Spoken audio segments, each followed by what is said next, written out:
I still remember the metallic taste of blood in my mouth when she slapped me. The hospital air smelled of antiseptic and cold bleach, sterile and unforgiving. White tiles, humming machines, a tray of food untouched at my bedside. My stitches split open again, fresh from surgery, still in the flimsy hospital gown. I hadn't even sat up fully when it happened. Pay rent or get out. That's what my wife's mother screamed. Her voice sliced the ward like a knife, loud, vicious, final. No concern, no care, just rage, dress, and entitlement. I was half sedated, still groggy from anesthesia, trying to keep my eyes open. The nurse dropped the tray in her hands. The crash of stainless steel hitting tile rang out louder than the slap ever did. It echoed. I hit the floor next, slower, heavier, pain blooming everywhere at once. My body gave up before I could even process the moment. She didn't flinch, just stood over me, her handbag swinging at her side like a weapon she hadn't finished using. The head nurse stepped between us. Firm, protective, she wouldn't let Linda come closer. That woman tried to push past her anyway, yelling red-faced, but the nurse didn't move. She saved me from a second hit that day, but the real rescue came after, because I saved myself. I'd known pain, real pain, the kind that doesn't fade.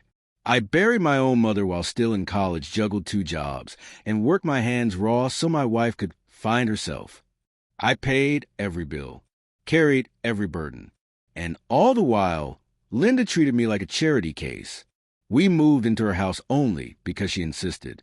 Family sticks together, she'd said. It sounded noble back then. I was too naive to realize it was just control dressed as kindness. She smiled, always with teeth, never warmth. Every gift came with invisible chains. Every thank you felt like a loan I'd be expected to repay twice over. And my wife, she began to echo her mother. The same icy smile, the same clipped words, the same silences that said more than yelling ever could. When things got hard, I thought the birth of our child would bring us closer. I thought shared love would heal shared wounds. But childbirth didn't unite us. It left me standing alone, bleeding, holding on to life by a thread. Emergency surgery, internal bleeding, a near-death experience. I survived barely. My daughter lived. And Linda used that exact moment, when I couldn't even sit up, to try to erase me. Pay rent or get out. She said again like I was some squatter, not the father of her grandchild, not the man who drained every cent of his savings to keep their home afloat, while her daughter slept in until noon and blamed her laziness on migraines.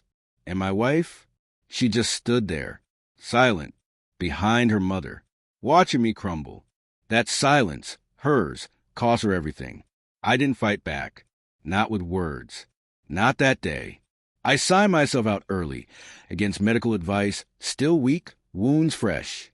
I left quietly. Linda thought I had nowhere to go.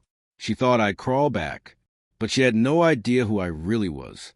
I remember everything, every insult, every time she forgot to include my name on family cards, every time she told my daughter, "You look nothing like your father."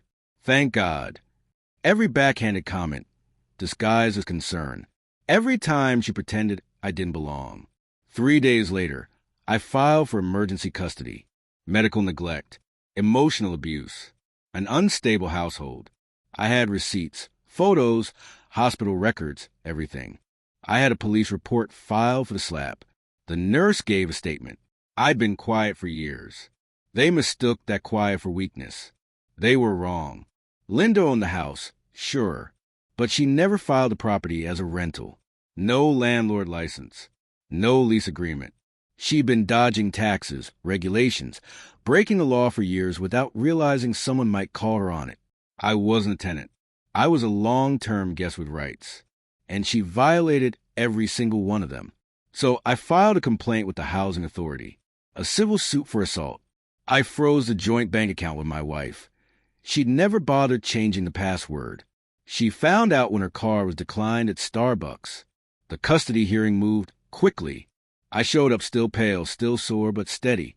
I carried photos of the bruises on my face, of my torn stitches. Linda didn't realize those images were stored in the hospital database. Public record, once subpoenaed.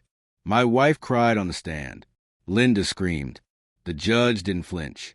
Your Honor, I said, all I've ever wanted was to raise my daughter in a safe home. But when I was bleeding in a hospital bed, her grandmother physically assaulted me and demanded rent. That's not a home. That's a threat. Silence followed. The right kind of silence. The judge granted me temporary sole custody. That was just the beginning. The house? That sanctuary Linda clung to? It wasn't up to code. Illegal add-ons. Unpaid fines. Years of shady living. I dropped anonymous tips in the right inboxes. Let the zoning board do their job. Multiple agencies followed the trail I left. 2 months later, the house was flagged, investigated, penalized. Linda was served papers, confused, angry, cornered. My wife called me crying, said she was confused, manipulated, that our daughter needed her. I told her the truth. She stood behind her mother while I bled on a hospital floor. That was the moment our marriage died. Not when the custody ruling came down. Not when I packed my things. Right then, right there, that silence told me everything I needed to know. She didn't respond. But Linda did. A voicemail. Screaming. Accusing me of destroying her life. She ended it with, "You'll regret this." I played it for my lawyer, smiled, then deleted it. I didn't regret a thing. Now, I live in a quiet apartment. Just me and my daughter. Her room is full of sunlight and soft toys. There's laughter in the hallways. No slammed doors. No threats behind whispers. Just calm. Peace. Safety. Sometimes I look in the mirror and don't recognize the man staring back. Not because I've lost anything, but because I've finally found something I thought I'd never get back. Myself. People think revenge is loud.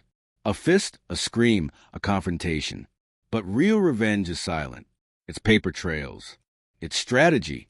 It's walking away with everything they try to steal and watching them unravel all on their own.